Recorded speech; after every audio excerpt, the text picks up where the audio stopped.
Some good defensive performances around the league, I think, right? We did. We had some great defensive plays, great performances overall. Can't wait to dive into it. Were the Broncos great defense? They're pretty good. They were pretty solid. Yeah, rookie quarterback, you expect Good amount a of sacks. defense like that to show up and show out. You know what's on Thursday? I don't know. Commanders, Packers. I mean, What? You got to be Pretty kidding good. me. The prime time, this might be the year where every single game in prime time delivers. I'm juiced. Yeah, because every once in a while, we'll run into a little bit of a lull in the season. Sure. Yeah. And we start to wonder, has the NFL lost its fastball? Are they not able to project ahead of time what teams are going to be good so that we have good games? But now at start this season, AJ, both college and NFL, feels like we got some good ball in the season. Maybe the best year of all time, AJ. Oh, it's setting up to be the best season of all time, no question. I mean, Packers, Commanders, you serious on Thursday? Micah gets a little bit more into the game plan, and we get to see both teams, like who is truly legit, who backs up what they did week one, I guess. We'll do our selections, on Thursday for Thursday night and then on Friday. We both, not bad for first week, Age. You need to know that.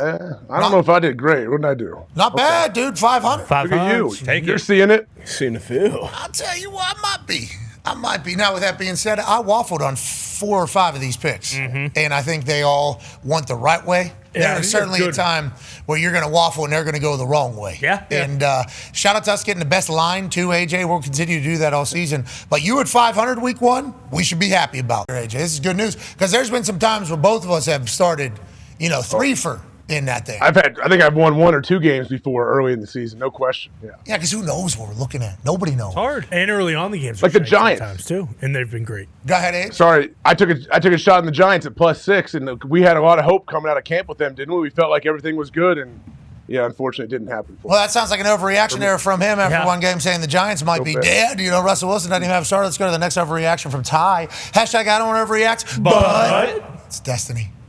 Written in the stars. Jordan Love looked exceptional. And yes, Micah Parsons with a limited snap count had a massive impact on the game. See you in Santa Clara. Hashtag go Pack go. Hashtag Kings of the North. Good hashtag. Is everybody singing? Great hashtag usage. Thank you. Anytime there's a little emblem after the Anytime hashtag. you can get the emblem in there, yeah. Yeah, because that's just a little pizzazz. Yeah, it's just neat. Yeah, it is very neat. Yeah, it is very neat.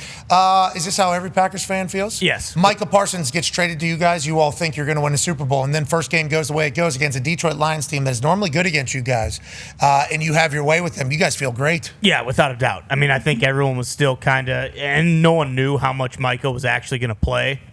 So you were hopeful the whole time. But yeah, had they done this against like the Bears or one like another team that was like kind of on the fringe, hey, maybe you make the playoffs, it probably would have been a different reaction. But doing it against a team that won 15 games last year and the team that is the king of the division right now, and it wasn't particularly close. Like they thoroughly dominated that game. So yeah, everyone is taking that, hey, we're going to win the Super Bowl, and now I think it's just amplified by like 100. Well, congratulations. Hell yeah. Pretty good. Rightfully so. Hey, that's Carmen Policy's boy. Ed Policy making that big-time trade with Jerry, bringing in the juice. That's what you do. You give up some assets, you bring in a difference maker. We all want guys that can change the math on defense, and that's the guy that changes the math, not only for the guys he's lining up with on the same level, but those secondary guys.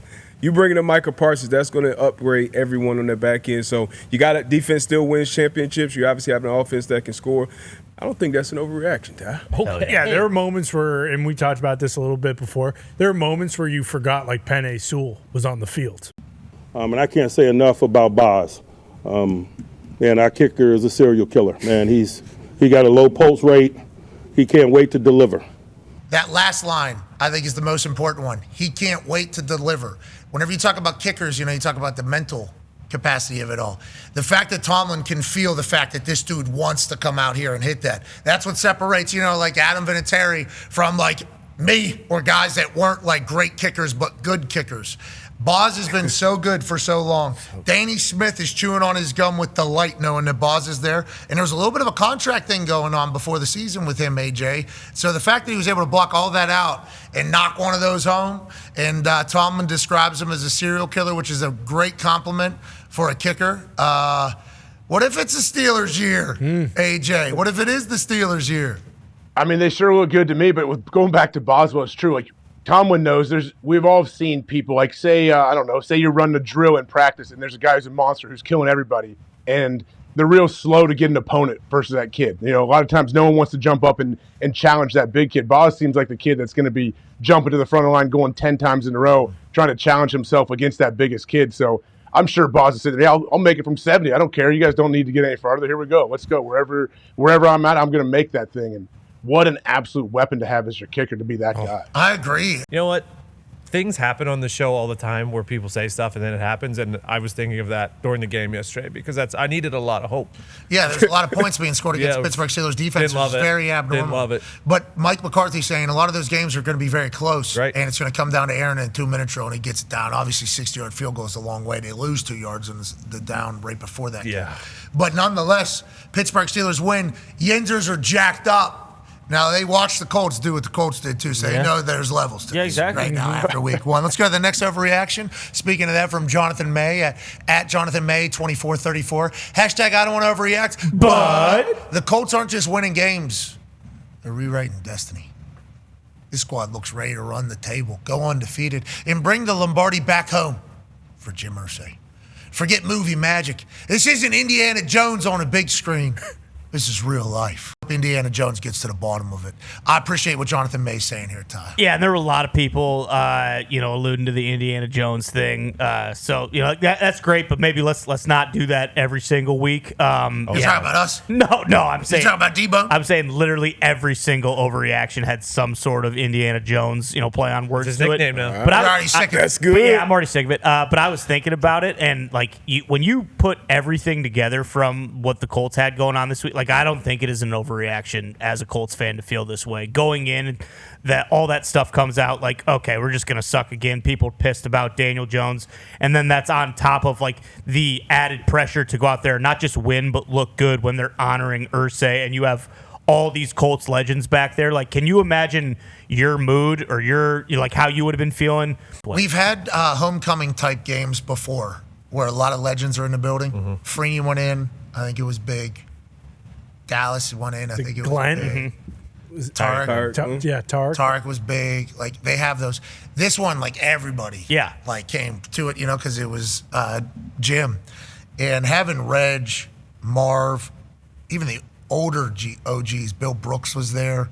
And, Peyton obviously speaking. New ownership is everything about it, was a big deal for the celebration of life for Jim Irsay in there. And you could feel it. And you're right. In years past, they would have lost those games. When everybody's in the building. And it's all right, let's get us out of here. These nuts. Or they would have done something stupid or something like that. And instead, it's they just play sound football and just beat the. I think there was a 14-play drive. I think there was a 15-play drive. I think there was a 17-play drive. Anthony Calhoun tweeted about it. I forget the exact ones. But it was they were just drumming. Yeah. Efficient. The Miami Dolphins. Dialed. And everybody's hold. I think there were some guys that potentially had their flights scheduled for after the first quarter. Sure. To potentially get out of town. And instead, wait a minute, this feels a little bit different. Yeah, here it is. 14, 17, and 15 play drives during the game. Scored on every possession. First team to do that in forever, whatever the stat was. I forget what it was. It's it was awesome in there, man. I mean, you can just grab yourself a little Jose Cuervo, make it almost better.